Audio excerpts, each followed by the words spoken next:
Chapter 7. Wedge Antilles killed his proud smile as he began his walking inspection of his X-Wing. He brushed his fingers along the underside of its smooth nose cone. Newly refinished. Good. He emphasized this judgment with a firm nod of his head so those who could not hear him could determine what he was saying and thinking. Throughout the cavernous hangar, the pace of work had slowed as he came to inspect his ship. His squadron had already cleared the area and waited for him on the dark side of Folor, leaving him alone with the technical staff. Aside from his X-Wing, 3 other X-Wings being worked on, and a scattering of other broken-down fighters, there was little to occupy the attention of the crews. While they made a show of rolling up cables and sorting tools, they watched him and his reaction to their work. He continued on around to the starboard side of the craft, noticing how clean the crew had gotten the proton torpedo alleys. Another nod.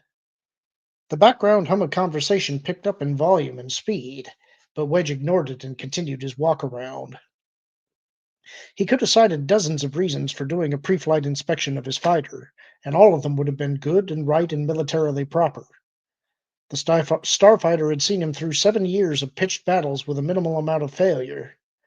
The inspection allowed him to spot anything that might be trouble before he got out into space, and that would save him from a long cold wait for a rescue crew. More importantly than that, his taking a tour around his ship set a good example for the rest of Rogue Squadron.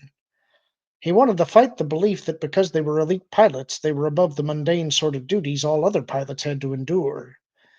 Most of his people weren't like that, but he didn't want laziness by one person to slowly spread to the rest of the squadron. While they weren't there to see him, he knew news of his inspection would get back to them. And if I do this right, they'll be sorry they missed the show. He paused for a moment and looked at the rows of TIE fighters, bombers, and interceptors painted on the side of the ship. Big Death Stars bracketed the collection of smaller ships on either side, and Psi Ruck fighters had started a new row, right at the top of the red stripe bisecting the fuselage. It's been a long fight, and will be longer still.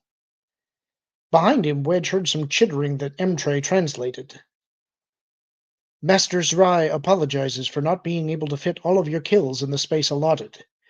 The ships rendered in red are meant to represent a squadron worth of kills, meaning a dozen.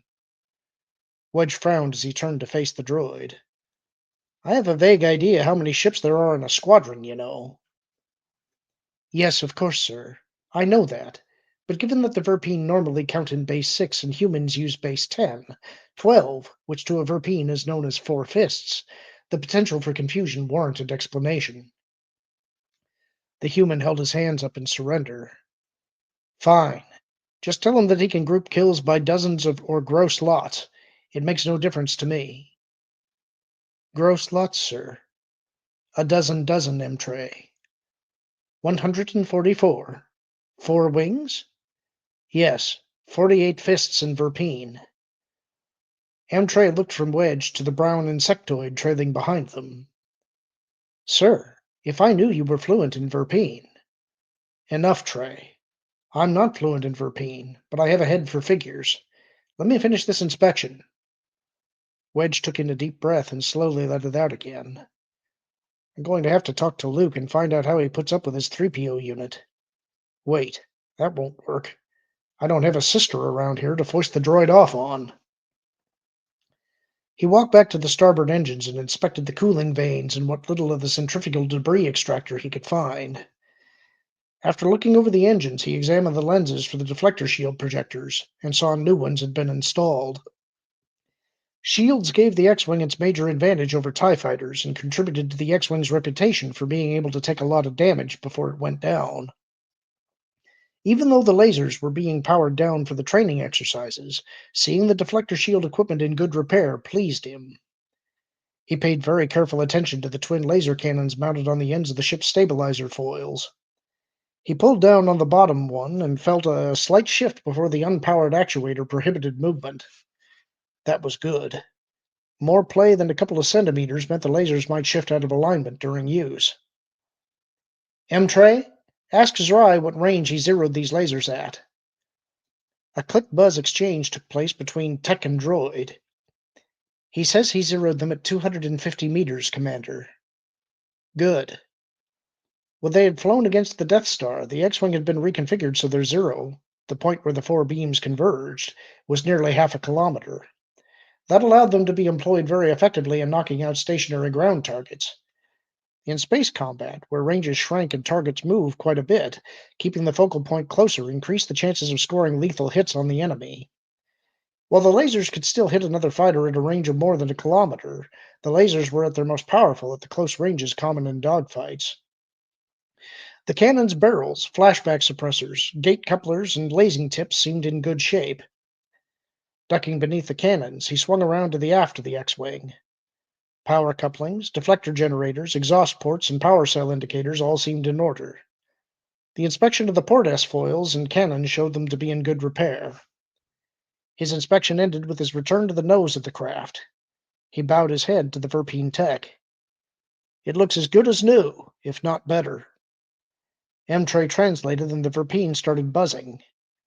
Wedge couldn't figure out what was being said, but the friendly pat on the arm by the insect man told Wedge the enthusiasm he heard was positive.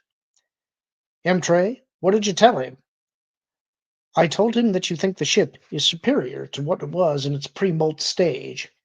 This is high praise. He is saying that he has a passion for restoring antiques like this, and has taken the liberty to make minor adjustments that will enhance performance. Oh, wonderful. Wedge smiled and kept his tone light. The Verpine, with their fascination for technology and with eyesight that allowed them to spot microscopic details, like stress fractures, without magnifying equipment, made for some of the best tech support in the galaxy. They were also known, however, for tinkering with the ships for which they cared. Wedge had never had a problem in that regard, but stories abounded about ships where the controls had been reconfigured into what a Verpine found would be a much better alignment, not realizing most pilots did not have microscopic vision, or didn't think in base 6. Continuing to smile, Wedge mounted the ladder and Assistant Tech ran up against the side of the X-Wing. Poised on the edge of the cockpit, the pilot looked at his astromech. He didn't recognize it beyond realizing it was one of the flowerpot-topped R5 droids.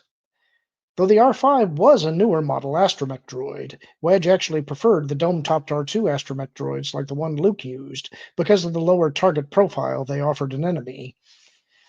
Then again, if they're close enough to hit you, you'll take the shots before they hit the cockpit, won't you? The droid's panicked hooting brought a smile to his face.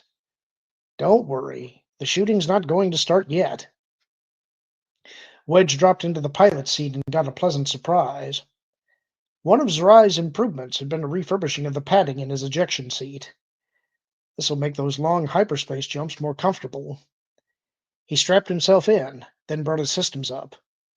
All the monitors and indicators came to life as expected. Weapons are green and go. The R5 unit reported all navigation and flight systems were working, so Wedge pulled on his helmet and keyed his comm unit. This is Rogue Leader, requesting departure clearance from Folor Traffic Control. Rogue One is clear for departure. Have a good flight, Commander. Thank you, Control. With the flick of a switch, he cut in his repulsor lift generators and feathered the throttle so his fighter rose from the hangar deck in a deliberate and firm manner.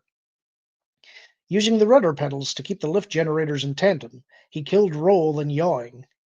He wanted there to be no doubt in the minds of anyone in the hangar that his was a steady, strong hand on the controls. His performance, he knew, would be pulsed out through the base's rumor network and become fodder for every idle conversation until something truly worthy of discussion displaced it. Adding some forward thrust, he moved the X-Wing into the magnetic atmospheric containment bubble and threw it to the airless exterior. Once outside, he kicked the Incom 4L4 fusible thrust engines in at full power and rocketed away from the craggy gray lunar surface. He rolled the X-Wing and brought the nose up slightly, sending the fighter into a gentle arc towards the horizon. The data screen in front of him reported the engines were working at 105% of efficiency, an increase he put down to Verpine tinkering.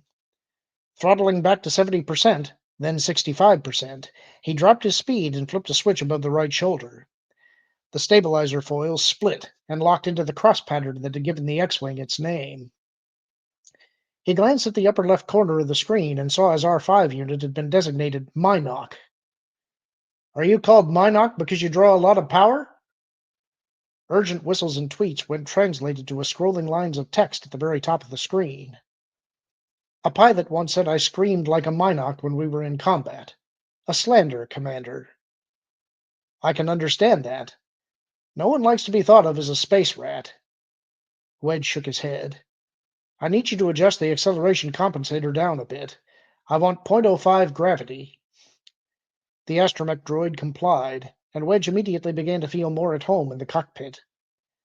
To combat the effects of negative and positive gravity because of maneuvers, the starfighter had a compensator that created the gravity-neutral pocket for both the craft and the pilot.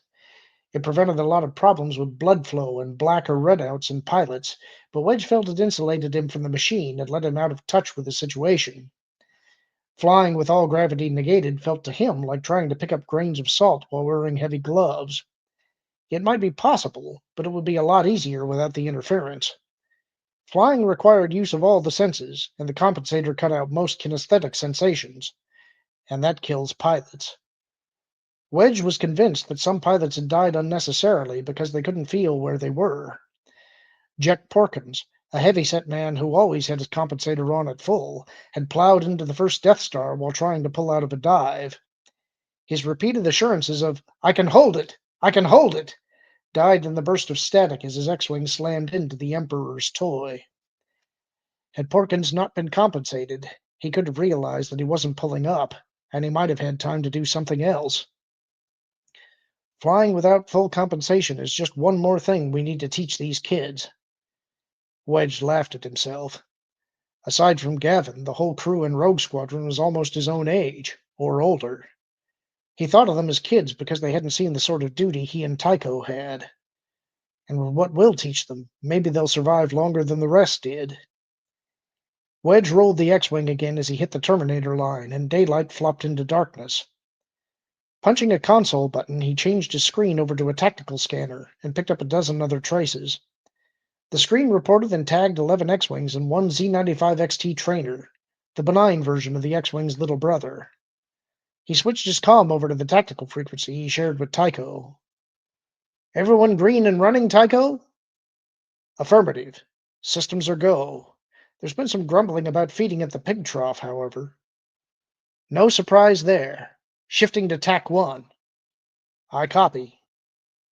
Flipping the comm over to the frequency shared by the rest of the squadron, Wedge caught the last of a comment by Rogue 9, Corin Horn.